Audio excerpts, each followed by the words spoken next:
طول يعني طول. لا لا بس المخطط كلامك في الزبدة. المخطط بان الأول. المخطط نعم. تم، بعد كده بقى في إساءة. نتكلم على المخطط. المخطط تم منين؟ من أول ما الولاد بدأوا يتحركوا وبدأ البرادع يظهر وبدأ سامي عنان يرجع على أمريكا ويرجع بطيارة خاصة يوم الانتهاء المظاهرات الثورة. الرئيس الشرطة حبيب العدل استغلوا العنف ونظامه من أيام ما كان في أمن الدولة. نعم. الشعب غلب الشرطة. لجأ الرئيس، طبعا كان جاله جواب من أمريكا في يوم 10/1 تقريبا عين عمر سليمان نائب ليك. الرئيس بتاعنا معروف اللي هو عنيد، زي ما قالوا في كذا لقاء عنه، قال له انا ما عينتش نائب ليا 30 سنه، تفرضوا عليا واحد معين. رفض القرار. امريكا سخطت اكتر، قامت الثوره. لا الشرطه ضعفت، لجأ للجيش. طنطاوي قاعد جنبه، مشير طنطاوي راجل محترم قاعد جنبه، الجيش رجالته باعوه وطلعوا الضباط في التلفزيون. كفايه عليك يا طنطاوي، كفايه حسني، اتحرك يا عنان. طنطاوي قاعد ايه ده الرئيس؟ خلاص اتباعت البلد، الجيش باعك يا ريس. طب الجا لمين؟ لجأ للقوه الثالثه عمر بيه سليمان، المخابرات. تعالى يا عمر سليمان تعيني نائب زي ما امريكا قالت. راح معينه نائب ليه.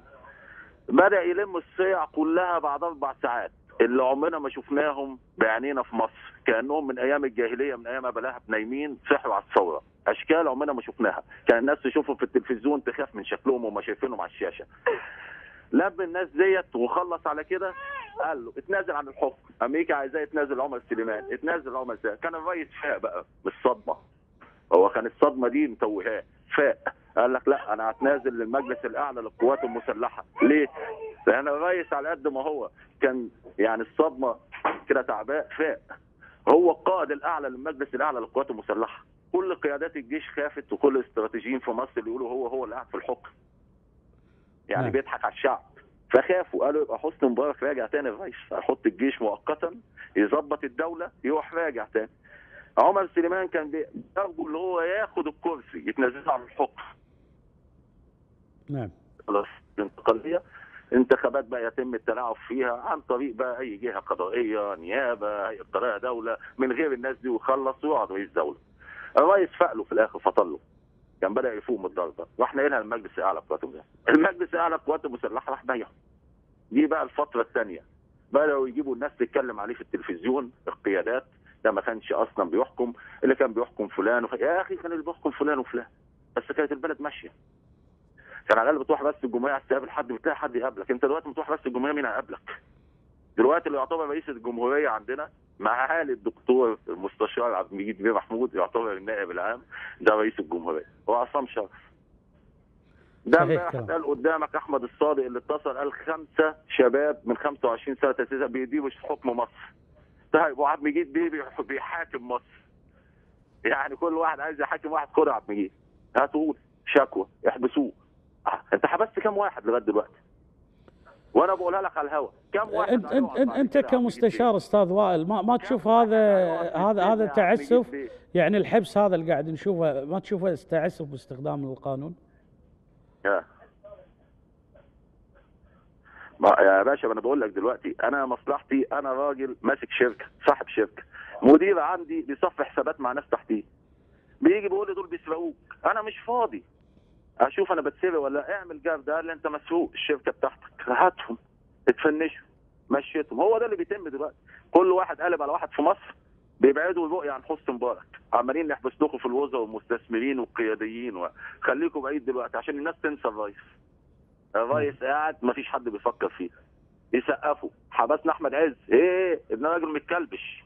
زكريا عزمي، ده زكريا رئيس الديوان، متكلبش. افوت الشريف. الناس مشغوله في ده كله وسايبين الجوهر الاصلي اللي احنا عايزين نلغي حسني مبارك الرئيس ده، نلغيه من الاذاعه، من التلفزيون. يعني التلفزيون مش كان طالع بيقول للثوار عندنا في مصر في اول الثوره عيب؟ ده ابونا، ده بتاع الضربه الجويه الاوليه، ده هو محرر اكتوبر، محرر مصر في 6 اكتوبر، ده اللي رد لنا شرفنا من هزيمه 67. كل المذيعات والمذيعين قلبوا باعوه. مش عهده ده اللي كنت بتاخده بالمليون كل سنه وال3 مليون، والبرنامج الواحد تطلع على الهواء تاخد لك 65,000، وكيل نيابه طالع عينه وعمال يحقق من الصبح بالليل، يجي اخر الشهر ياخد له 3000 4000 7000 جنيه. والله يا استاذ وائل غريبه. يعني انا لو اقعد امجد بانسان اقل شيء اذا ما اقدر امدحه اسكت. مو اناقض نفسي يعني، مصيبه. شوف يا اخي سعود، انا هقول لك، انا معاك، انت اختلفت معاك انت في حاجه. بص انت شخصيا انت اخ فاضل، بس اختلفت معاك في حاجه. في مره ساعه المدرسين ايدتك، قلت اللي عايز زياده يروح بلده. ايدتك، قلت ده جايين على العقد. نعم. والعقد شريعه متعاقدين، احنا ناس صحيح. قانون. جيت بعد كده، بعد ما ايه كنت ساخط على المصريين، اما جت الحمله بتاعت الرئيس حسني مبارك تعاطفت مع المصريين. والمصريين شكروا في قناه سكوب، وفاكر الاستاذه فجر السعيد، وشكروا حضرتك. انا ما بقولكش انت بتيجي مع الحق، انت كنت جاي على المصريين ساعه ايه ما قالوا الراتب. لا، انا ليا قانون، اللي مش عاجبه ينزل ديرته. صحيح. لما جم قالوا مش عايزين الخليج مش عايز اتحاكموا، وقفت مع المصريين وبدات تأيد الرئيس حسني مبارك. الرؤيه اللي انت مش شايفها يا اخي سعود، والمصريين مش شايفينها، مصريين شعب غلبان طيب، اللي صحيح. شايف الرؤيه اللي قاعد على كرسي، وللاسف اللي قاعد على كرسي خايف على الكرسي بتاعه وضيع من تحتيه، فبيضطر يسكت، يا بيضطر يسيب الكرسي ويهاجر بلد تانية، يروح يشوف اكل عيشه فيها، عشان لا اللي هو اتكلم بدا بقى مضطهد، هيتصفى الحسابات لما يقعدوا على الكراسي، يقول لهم سلام عليكم، الكرسي ربنا استخرنا عليه وجه نصيبنا، قال لي كفايه كده يا عبد الكرسي ده عشان هتتاذي. روح بلد تانية، شوف اكل عيشك، شوف رزقك. اللي قاعدين في البلد عندنا ما بيتكلموش، ده عيب المصريين. طول ما في واحد قيادي بيخافوا، هم كلهم خايفين يضربوا في النائب العام. مش طلعوا من كام يوم قالوا عايزين نشيل النائب العام لان من بقايا النظام، وعايزين نشيل طنطاوي؟ ايه اللي حصل فيهم يوم السبت؟ نعم. على وجه اللي حصل مع الرئيس ساعه ما كانوا بيعزلوه من الحكم. اول ما قالوا طنطاوي النائب العام، نزلت الداخليه والامن المركزي ونزل الشرطه العسكريه، دبوا في الناس في شارع في ميدان التحرير، جابوهم. ده انت عشان المشير طنطاوي ونائب عام اتعمل كده في بدايه الدقيقه، امال رئيس الدوله ما عملتوش ليه؟ يبقى انتوا اصلا عملاء بايعينه، عملاء لامريكا. وكلام انا يعني استاذ وائل، انا الصراحه امام السيناريو اللي قاعد تقوله وقاعد ترسم خريطه اللي صارت من اسابيع. يا باشا انا ممكن اخلي ناس يكلموك في التليفون. سيناريو عقلاني اللي قاعد تقوله وموضوعي. في دوله ما انت مواطن في مصر وقاعد في الكويت، وتروح السفاره تقول لهم على حل يقعد حسني مبارك الرئيس يقعدوا على كرسي الحكم بتاعه، ايام ما كانت المظاهرات لسه في اولها، وتخش تلاقيهم كلهم معظمهم اصحابك، وكلهم عندنا اجتماع والتليفونات تتقفل، وتيجي تقول لهم في ورقه لو واحد بالفات في الوقت اللي رئاسه الجمهوريه الشباب هيشيلوا حسني مبارك على اعناق الرئيس وحقق طلباتهم، هياخدوه هم يرشحوه لدوره ثانيه، مش هيقولوا 7 اشهر بس، هيدوا له دوره ثانيه لرئاسه الجمهوريه. يترد عليك يقول لك ايه بعد ما خلصوا اجتماع؟ يقول لك احنا لو جابوا لنا اي واحد لبسوه بدله وقالوا ده رئيس الدوله هنقول له سمعا وطاعنا يا ريس. كلام خطير. راح الملك، جه الملك، عاش الملك، مات الملك، في لفظ بيقولوا المصريين ما علينا عشان احنا ناس محترمه، فقلت له يعني قال لي لو قرد لابس سديري وطلع وقالوا ده رئيس مصر احنا حطيناه هنعظم له، نقول له تمام يا ريس. قرد بتشبه رئيس دولتك بقرد، يبقى احنا بقى مجرد يعني الكلمه طلعت من شكرا. قال لي قلت له اصل انا متهيألي مش تبع جنينه الحيوانات الموجوده هناك. قال لي قلت له مش حديقه حيوانات بقى، انا الحمد لله اللي سبت الحديقه وجيت بلد ثانيه عشان ما بقاش من ضمن الاستاف بتاع القرود.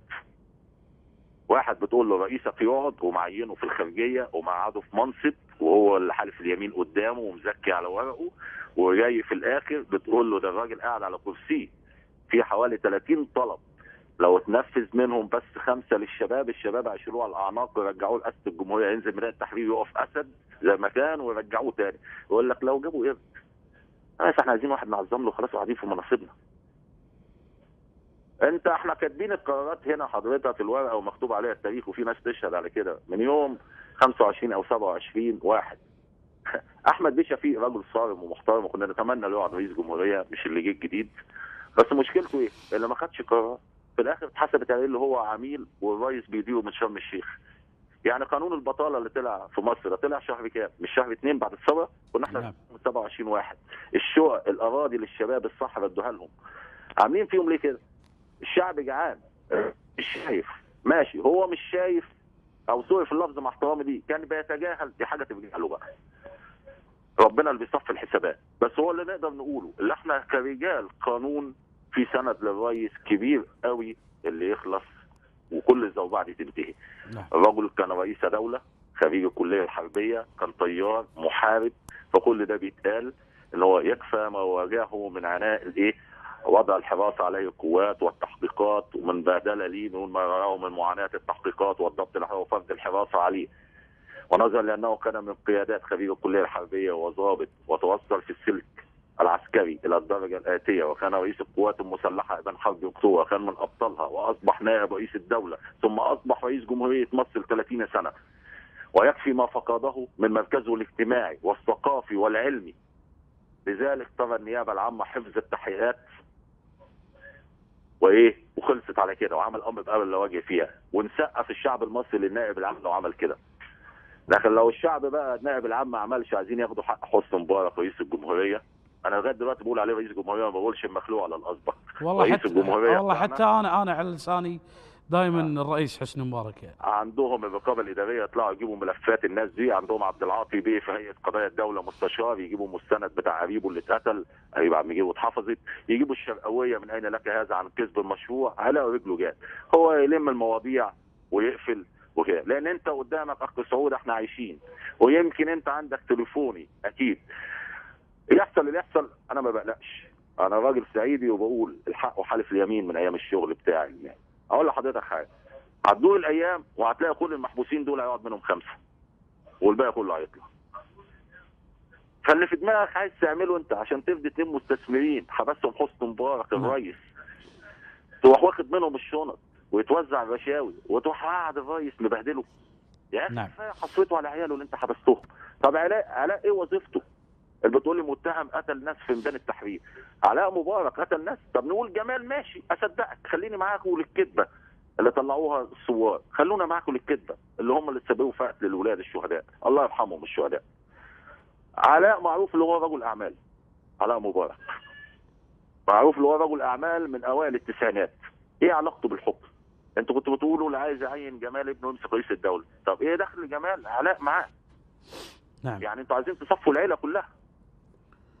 يلا بقى اتحصن على عيالك، انت رئيس دوله حبسنا لك ولادك ومستقبلهم ضاع، حصره مع السرطان اللي عندك في القولون، مع حبستك انت، مع الحبسه المدام بتاعتك بيتوجه مصر سيده مصر الاولى بتحقق معاها في مكان غير معلوم هي كمان. يعني كل ليله اتحبست يا ريس. لسه عندك نفس تكمل عشان نحاكمك؟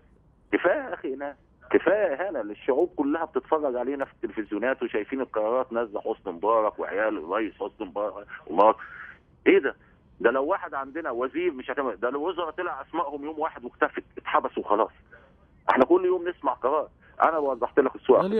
اليوم السيده سوزان مبارك مصرحه بالجرايد ان 3 ايام ما غيرت ملابسها. يعني تمام. انا هقول لك حاجه، انا اشوف الكلام بتاعك كان واضح، واول ما دخل الكويت هنا عصام شريف ولا عصام شرف دوت اللي مسك رئيس وزراء، لان احنا ما نعرفوش اصلا، احنا سمعنا عنه متصور، يعني مش من الناس المعروفه في مصر. احنا فوجئنا واحد طلع قدامنا اسمه عصام شرف كان ماسك وزاره المواصلات اتعين رئيس وزراء. اذا كان وزاره المواصلات كانت قلب عليه. على فكره عصام شرف عليه قضيه كسب غير مشروع، وكانوا محققين وياه مع جهات الاموال نيابه الاموال العامه. يعني هذه المعلومات امس قالوها لنا. نعم. لا في موضوع اللي هو ربط جنوب صعيد مصر، جنوب مصر بشمالها. نعم. حلو. سمح ادى لاحمد الباز، خصص للوزير السابق احمد الباز، خصص له مش عارف 20 مليار للمشروع. نعم. بعد ما خصصه طلع احمد بيه الباز في التلفزيون قال لك البنيه الارضيه لا تسمح لاقامه المشروع، مشروع مدروس وقدمته عايز ليك انت دعم مالي، خصصوا لك من الميزانيه. بعد ما خصص لك عصام شرف تيجي تقول الارض لا تسمح، البنيه التحتيه وبيولوجيا وجيولوجيا الحاجات بتاعت البناء